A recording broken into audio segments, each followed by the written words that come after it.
Assalamualaikum warahmatullahi wabarakatuh.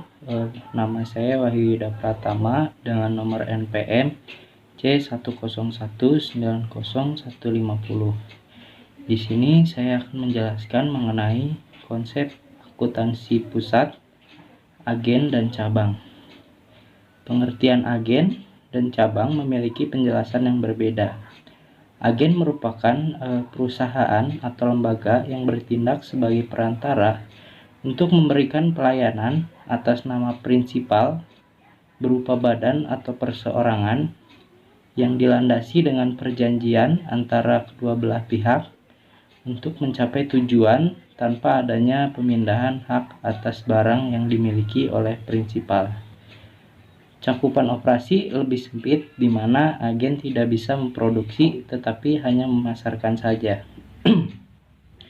Harga pasar yang ditawarkan oleh agen memiliki harga yang serupa dengan barang lain yang memiliki kegunaan yang sama. Agen tidak mempunyai kewenangan dalam melakukan pencatatan penjualan, tetapi hanya berupa bukti transaksi mengenai jumlah penjualan yang terjadi. Pencatatan akuntansi hanya dilakukan oleh kantor pusat, seperti laporan keuangan dan lain-lain. Kantor pusat hanya menitipkan saja kepada agen dan kegiatan operasinya tanpa harus mengakui atau membeli barang yang dimiliki oleh pusat. Selanjutnya, contoh dari perusahaan agen, misalnya perusahaan pengrajin karpet ingin mendistribusikan penjualan karpetnya ke toko kasur untuk melebarkan sektor penjualannya. Nah, biasanya perusahaan menggunakan bagi hasil atau bonus sebagai balas jasa kepada pihak agen. Agen cenderung lebih sempit, di mana agen tidak memiliki hak atas barang yang dititipkan, dan agen tidak boleh melaporkan aset yang dimiliki prinsipal di laporan keuangan milik agen. Selanjutnya, penjelasan mengenai cabang. Cabang adalah bagian dari perusahaan induk yang dibuka untuk menjalankan operasi bisnis yang sama dengan perusahaan induk untuk meningkatkan jangkauan. Kantor cabang mempunyai kewenangan tersendiri dalam melakukan transaksi penjualan. Nah, oleh karena itu, kantor cabang melaksanakan pembukuan tersendiri. Dalam proses pencatatan laporan keuangan cabang, biasanya dilakukan secara terpisah, di mana bertujuan untuk mengetahui kinerja cabang selama periode kerja.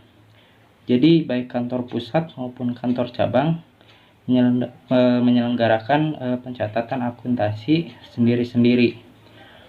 Untuk kepentingan pihak eksternal, kantor pusat menyiapkan laporan konsolidasi, yaitu laporan keuangan yang berisi kinerja keuangan gabungan dari kantor pusat dan kantor cabang. Kantor pusat berperan sebagai investor yang menanamkan dana dari kantor pusat ke kantor cabang, meliputi semua kebutuhan yang dibutuhkan pada awal kegiatan operasi di kantor cabang.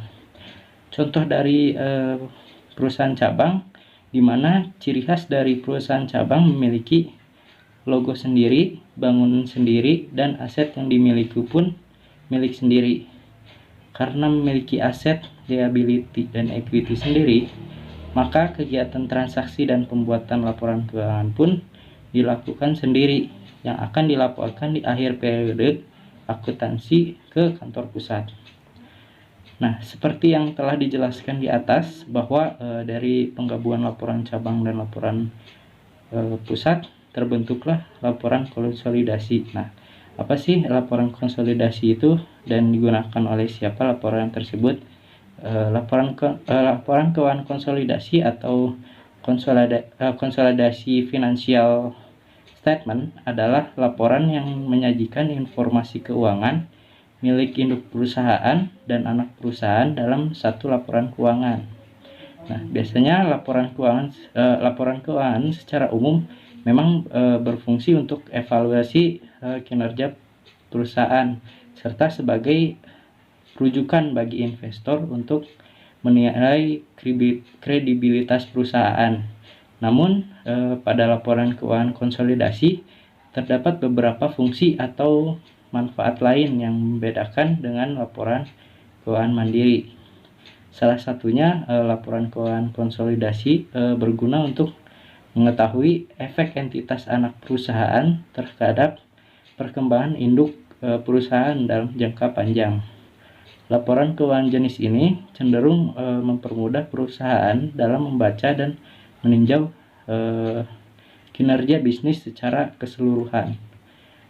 Laporan konsolidasi yang dilaporkan secara menyeluruh itu terdiri dari neraca, laporan laba rugi, laporan laba ditahan, dan laporan arus kas konsolidasian. Materi yang selanjutnya adalah contoh transaksi antara pusat dan agen. Seperti yang telah dijelaskan sebelumnya, bahwa dalam kantor pusat dan agen yang melakukan pencatatan hanya kantor pusat saja. Ada dua metode yang dapat digunakan dalam mencatat transaksi tersebut. Yang pertama metode tidak terpisah, yang kedua metode terpisah. Untuk penerapannya akan dijelaskan dalam contoh berikut.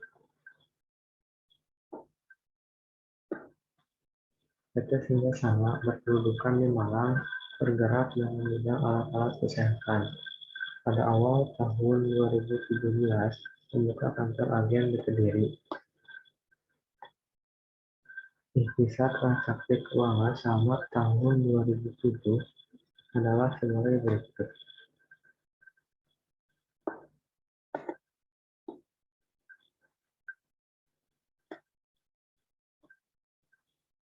Yang pertama, kantor pusat mengirim kas senilai 10 juta sebagai modal kerja awal kantor agen. Untuk pencatatannya, dalam metode yang tidak dipisahkan, ada modal kerja agen untuk cash senilai 10 juta. Dan dalam metode yang dipisahkan sama, pencatatannya modal kerja kantor agen untuk cash senilai 10 juta. Yang kedua, ada kantor pusat mengirim barang dagangan sebagai sampah dengan harga pokok 2.500.000.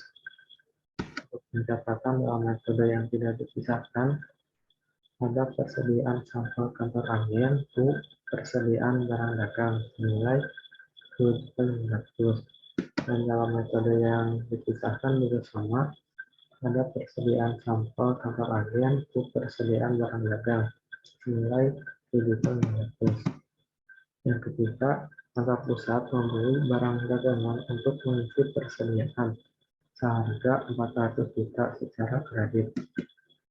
Untuk pencatatan dalam metode yang tidak dipisahkan, ada persediaan barang dagang untuk utang dagang senilai 400 juta. Dan dalam metode yang dipisahkan juga sama, persediaan barang dagang untuk utang dagang senilai 400 juta. Yang keempat, transaksi penjualan selama tahun 2007 terdiri dari penjualan langsung ke kantor pusat senilai 500 juta, sedangkan uang pokok penjualannya 300 juta. Penjualan melalui kantor agen 200 juta dengan uang pokok penjualan 150 juta. Untuk pencatatan dalam metode yang tidak dipisahkan, ada piutang dagang senilai 700 juta di debit dan penjualan 700 juta di kredit. Untuk KPP-nya, KPP di debit sebesar 460 juta, dan persediaan barang dagang sebesar 460 juta di kredit. Dalam metode yang dipisahkan, ada piutang dagang sebesar 700 juta di debit, di kreditnya ada penjualan kantor pusat senilai 500 juta, dan penjualan kantor agen senilai 200 juta. Untuk KPP-nya ada KPP kantor pusat di debit senilai 300 juta dan KPP kantor agen senilai 160 juta di debit, dan di kreditnya ada persediaan barang dagang senilai 460 juta. transaksi yang selanjutnya ada piutang yang berhasil ditagih senilai 350 juta. Dalam metode yang tidak dipisahkan, dicatat kas di debit piutang dagang di kredit senilai 350 juta. Dan dalam metode yang dipisahkan, pencatatannya sama, kas ke piutang dagang senilai 350 juta. Selanjutnya yang keenam, pelunasan utang dagang senilai 200 juta. Dalam metode yang tidak dipisahkan, ada utang dagang to cash senilai 200 juta, dan dalam metode yang dipisahkan juga sama, utang dagang to cash senilai 200 juta.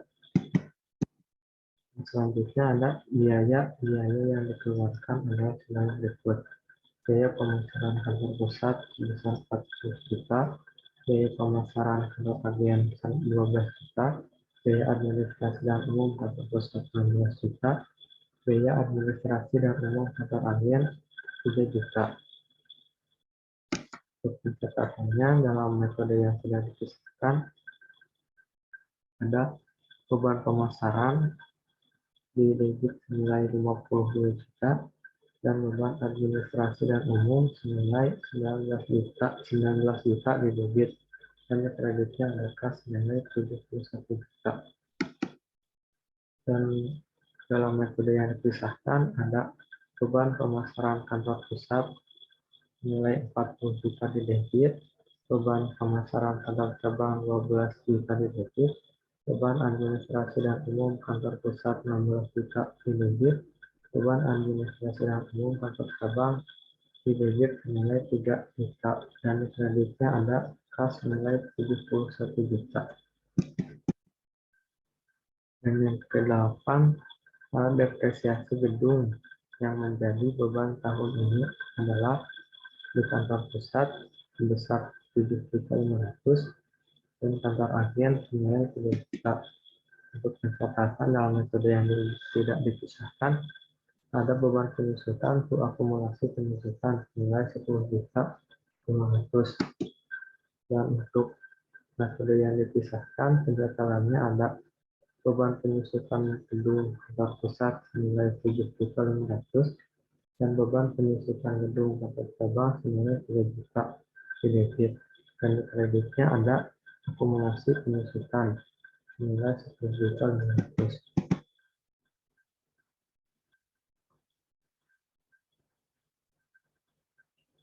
Nah, selanjutnya yang ke-9, persediaan sampah yang ada di kantor agen habis.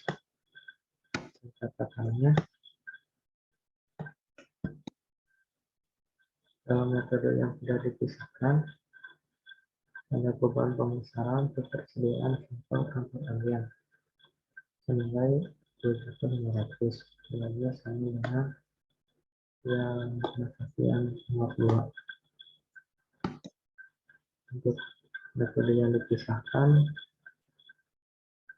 juga sama, ada beban pemasaran ketersediaan sampah kantor agen senilai 2.500.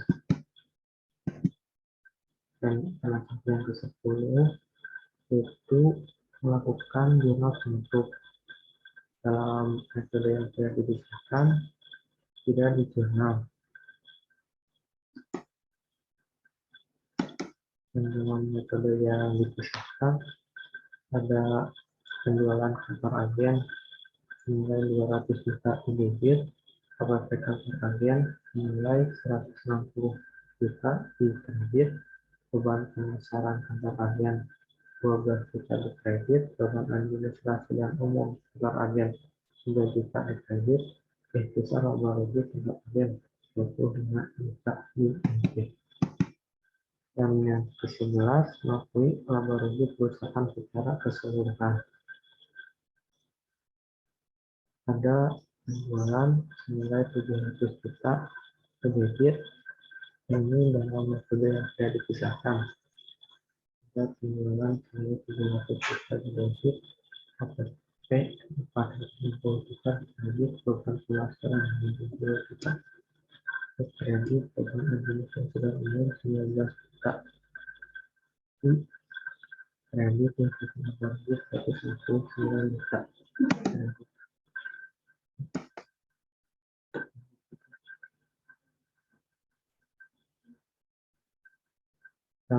metode yang dipisahkan ada membuat laporan meneliti data secara keseluruhan. Dan dalam metode yang dipisahkan ada penjualan kantor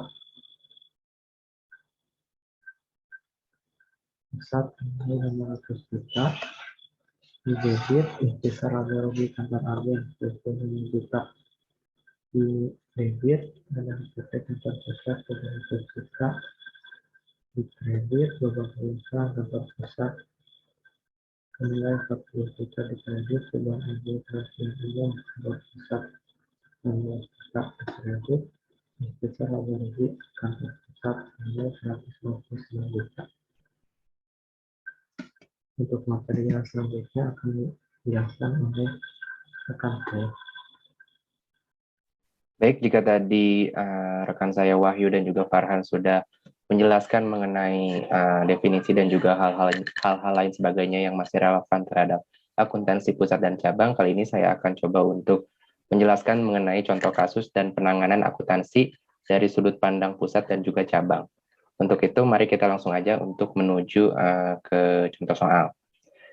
Contoh kasus yang saya ambil hari ini berada di PT Dewi Rati, yang mana PT tersebut berkedudukan di Malang, bergerak dalam bidang alat kesehatan, yang di mana tahun 2007 maksud saya membuka kantor agen di daerah Kediri. Dan berikut adalah rincian transaksinya. Kurang lebih saya di sini mencantumkan 10 jenis transaksi, untuk kemudian saya akan membantu untuk memperlihatkan kepada teman-teman semua mengenai jurnal-jurnal seperti apa yang harusnya kita pakai ketika kita berbicara mengenai akuntansi pusat dan cabang. Berikut adalah penjurnalan yang saya lakukan. Yang pertama adalah ketika kita bicara soal hubungan dua belah pihak, di sini tertera kantor cabang menerima uang 150 juta dari kantor pusat, yang mana berarti kantor cabang menerima uang 150 juta dan juga kantor pusat mengirim uang sebesar 150 juta juga. Kurang lebih seperti ini jurnalnya. Yang pertama itu dari sisi kantor pusat berarti di debit kita tulis investasi pada kantor cabang dan di kreditnya terdapat kas sebesar 150 juta dan juga 150 juta. Kenapa kita mencatatnya sebagai investasi pada kantor cabang? Karena jika kita bicara soal realisasi modal atau penyerahan kas yang dilakukan oleh pusat menuju cabang, berarti kita mengakui hal tersebut sebagai aset, yang berarti investasi tersebut harus kita catat melalui akun investasi pada kantor cabang, dan itu termasuk ke dalam aset, yang mana jika kita bicara soal aset, saldo normal berada di debit, dan yang keluar di sini adalah kas. Nah, dari kantor cabangnya sendiri, kita harus menjurnalnya di kas itu di debit dan kantor pusatnya di kredit. Nah, kenapa? Jika kita bicara soal sudut pandang kantor pusat, investasinya disimpan di debit, tapi jika kita bicara soal kantor cabang, malah yang dikreditnya adalah kantor pusat. Karena di kantor cabang ini kita menerima sejumlah uang sebesar 150 juta dan mengakui hal tersebut sebagai utang, yang berarti kantor cabang memiliki kewajiban untuk mengembalikannya dalam bentuk laba ataupun pengembalian uang biasa yang merupakan hasil dari operasional kantor cabang. Nah, untuk kemudian kita akan lanjut ke transaksi nomor 2, yaitu membeli peralatan.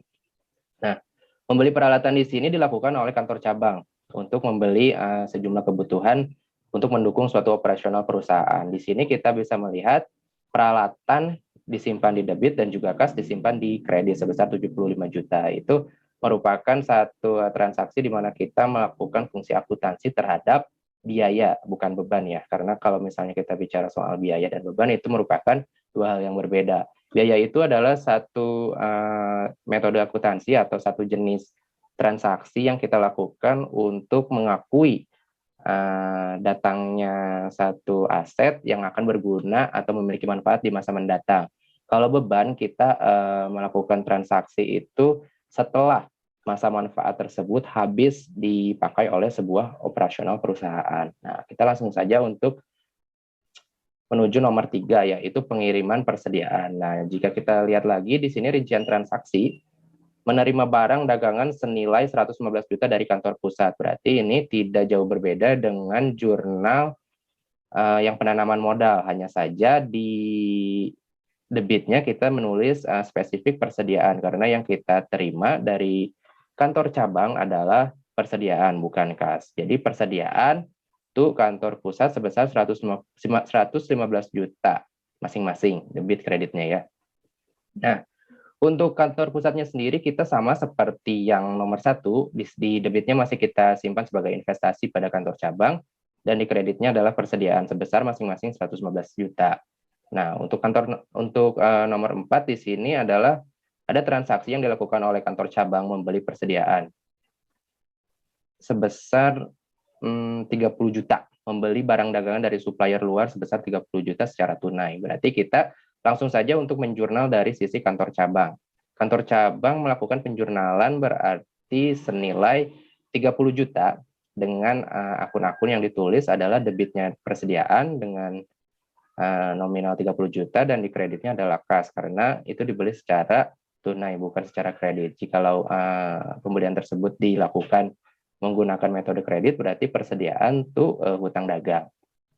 Nah, langsung saja ke nomor 5, di sini ada menjual persediaan yang dilakukan oleh kantor cabang. Untuk jurnalnya sendiri kita mencatatnya sebagai kas di debit dan penjualan di kredit sebesar 200 juta, masing-masing 200 juta. Nah, untuk secara real, secara nyata, proses akuntansi tersebut harus dilakukan dengan mencatat sejumlah uang yang masuk dan keterangan HPP yang keluar. Tapi dinyatakan dalam soal, kita tidak diketahui HPP-nya berapa, dikarenakan soal tersebut kurang lengkap. Jadi kita menjurnalnya secara kasarnya aja. Jadi debit 200 juta dan penjualan 200 juta. Nah, kita lanjut ke transaksi nomor 6.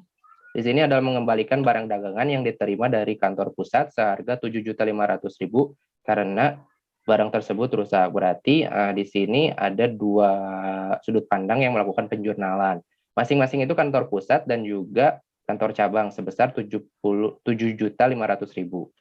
Berarti ini ya si jurnalnya, pengembalian barang dagang. Untuk kantor pusat di sini menjurnal hanya untuk membalikan saja hasil jurnal yang dilakukan pada penanaman modal. Maksud saya pengiriman persediaan yang dilakukan pada nomor 3 nih. Investasi kantor cabang itu persediaan. Nah, di sini kita tinggal membalikan saja jurnalnya jadi persediaan di debit dan investasi di kredit sebesar 7.500.000. Masing-masing 7.500.000 dan di kantor cabang kita bisa menjurnalnya sebagai pembalikan dari transaksi nomor 3 dengan jurnal kantor pusat di debit dengan persediaan di kredit, karena secara logika persediaan yang kita terima dari kantor pusat pada transaksi nomor 3 secara logika nilainya akan berkurang. Jadi kita harus mengurangi persediaan yang terjadi di nomor 3 dengan melakukan pencatatan jurnalnya yang bersifat berkebalikan. Jika di nomor 3 ada di debit, maka di nomor 6 bakal ada di kredit si jurnalnya dengan masing-masing nominal sebesar 7.500.000. Nah, untuk nomor 7 di sini kantor cabang membayar sejumlah beban-beban yang harus dibayar. Di sini terdiri dari 3, beban gaji, beban bunga, dan beban lainnya. Di sini berarti secara logika kantor cabang akan melakukan sejumlah pengeluaran kas sebesar yang harus dibayarkan. Di sini rinciannya terdapat beban gaji 30 juta, beban bunga 25 juta, beban lainnya 15 juta. Jadi secara dijumlahkan, beban gaji, beban bunga, dan beban lainnya akan menghasilkan nilai 70 juta. Dan berarti jurnalnya beban gaji, beban bunga, beban lainnya berada di debit, dan kas berada di kredit sebesar masing-masing yang ada tertera di jurnal yang saya tampilkan hari ini. Kurang lebih 30 juta di gaji, bunga 25 juta, dan beban lainnya 15 juta. Jadi di total ada 70 juta.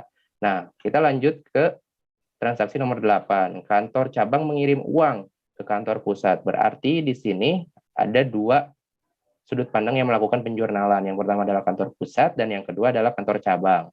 Kantor pusat melakukan penjurnalan kas di debit dan investasi kantor cabang di kredit. Karena secara langsung kantor pusat akan menerima sejumlah uang sebesar 100 juta dengan mengurangi investasi pada kantor cabang.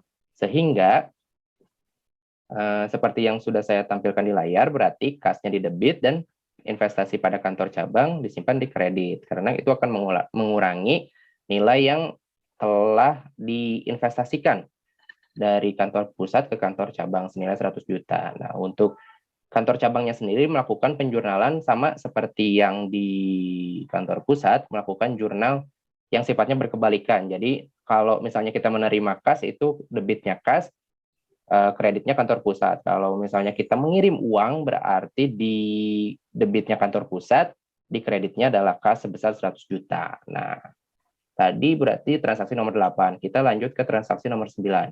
Pada akhir tahun diketahui jumlah utang gaji 7 juta dan biaya depresiasi senilai 15 juta. Nah, di sini kita harus melakukan jurnal penyesuaian, dikarenakan jika kita tidak melakukan jurnal penyesuaian, maka nilai-nilai atau akun-akun yang akan timbul di periode selanjutnya tidak akan muncul, dikarenakan kita lupa untuk mencatat hal tersebut sebagai utang gaji dan juga biaya depresiasi, yang berarti kalau utang gaji kita bicara soal sebuah nilai yang harus masih kita bayar, dan kalau misalnya biaya depresiasi berarti nilai yang timbul akibat penyusutan yang terjadi pada suatu periode akuntansi.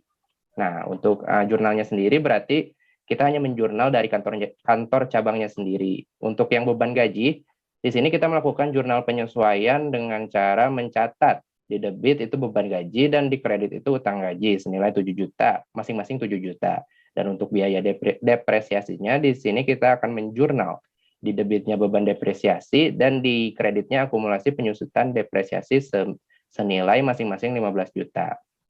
Nah, setelah kita melakukan penjurnalan atas segala transaksi penyesuaian yang ada, kita lanjut ke transaksi nomor 10.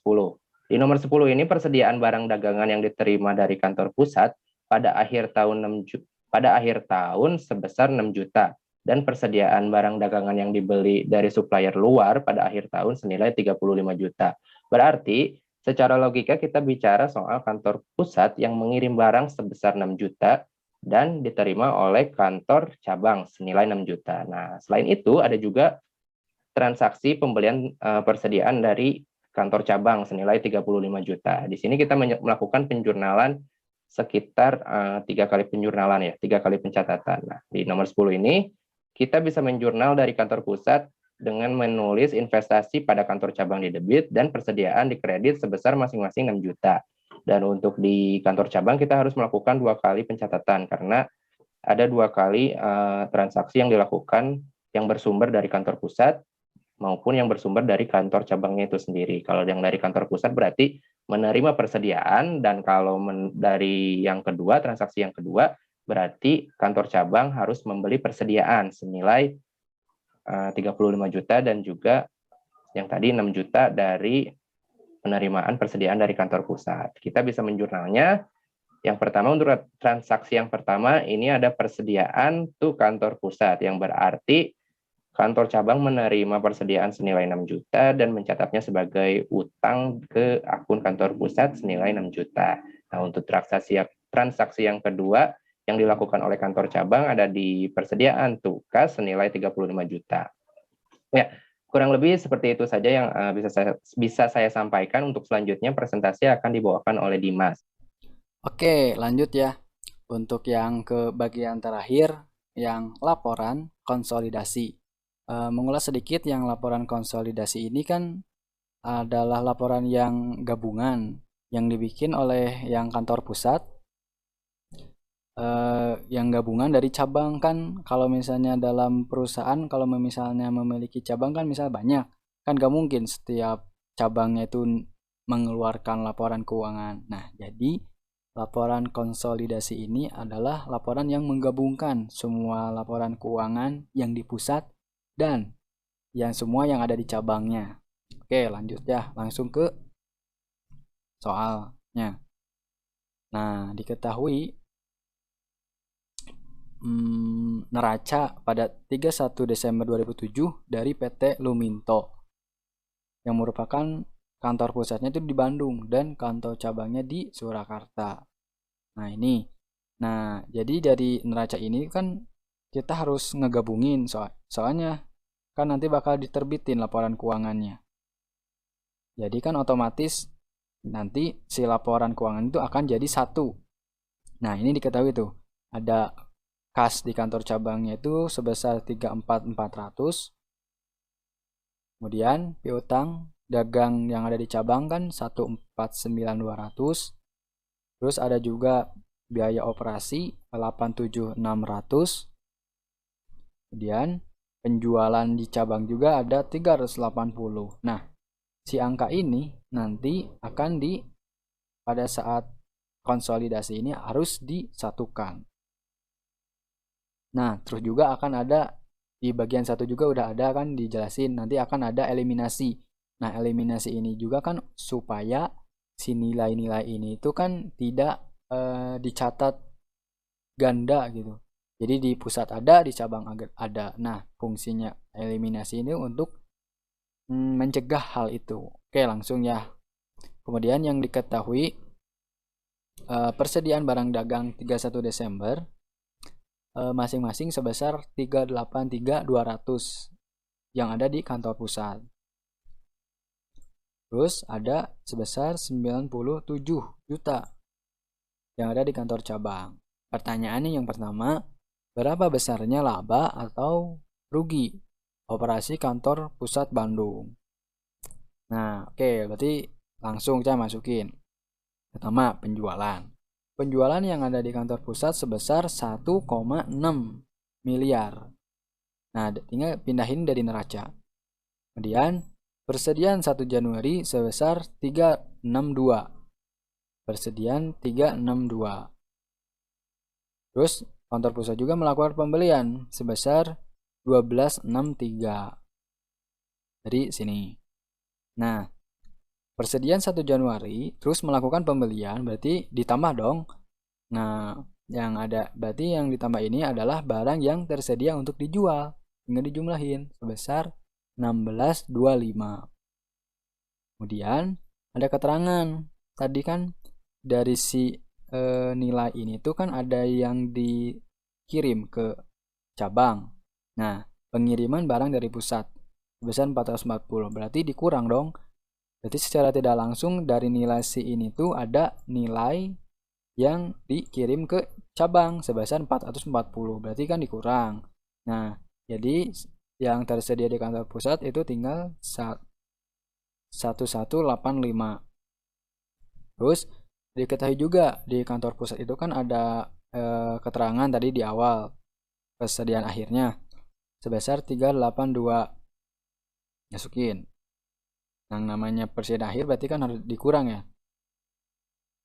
Nah, berarti dari yang tersedia dijual di kantor pusat dikurangi dengan persediaan akhir didapatlah 802 juta sebagai beban pokok penjualan. Nah, jadi sini kan tadi ada penjualan itu 1,6.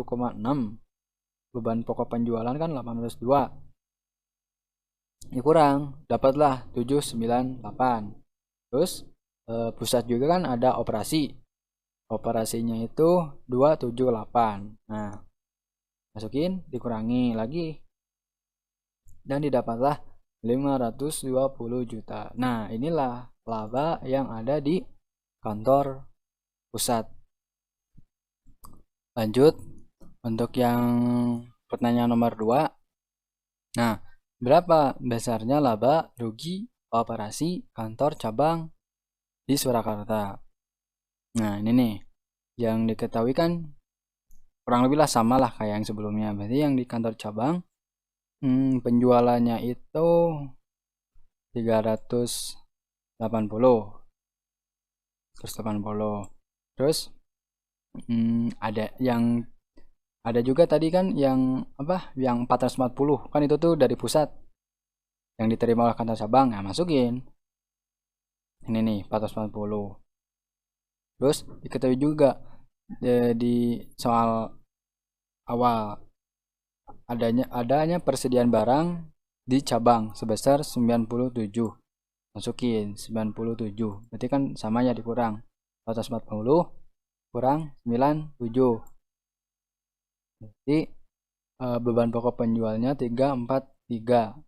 Nah, 343 itu sebagai pengurang dari penjualan 380, yang dimana jadi laba kotornya eta itu 36.800. Terus diketahui juga cabang itu kan memiliki biaya operasi besar 87.600 ini, terus dikurang 36 dikurangi 87. Nah, ini tuh kan dari laba kotornya 36, biaya operasi 87, gedean laba operasi ya pas dikurang. Nah, berarti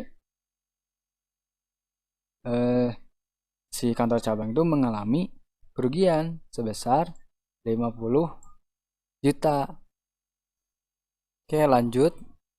Jadi yang ketiga, bagaimana mencatat penutupan rekening laba atau rugi yang ada di kantor pusat. Jadi menutup yang pertama kan ya, yang ini.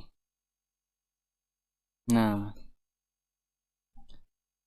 menutup berarti kan tadi beban pokoknya itu kan 802. Nah, 802. Bentar. Terus 278 biaya operasi. Nah, terus laba ruginya itu 520.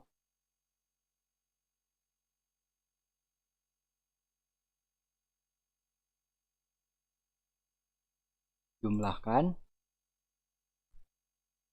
hasilnya itu 16 miliar. Sebesar yang tadi penjualan, berarti sama ya, 16. Kemudian yang soal keempat, bagaimana mencatat penutupan rekening laba atau rugi yang ada di kantor cabang. Kurang lebih sama yang kayak tadi. Berarti kan yang tadi laba atau rugi, betul tadi kan rugi ya, 58. Nah, ini nih, rugi biru deh, rugi. Terus beban pokok penjualannya 343. Nah, ini tandai ya merah sama. Terus biaya operasi 87. Ini totalin sebesar 380. Soalnya kan ini yang rugi. Terus yang kelima,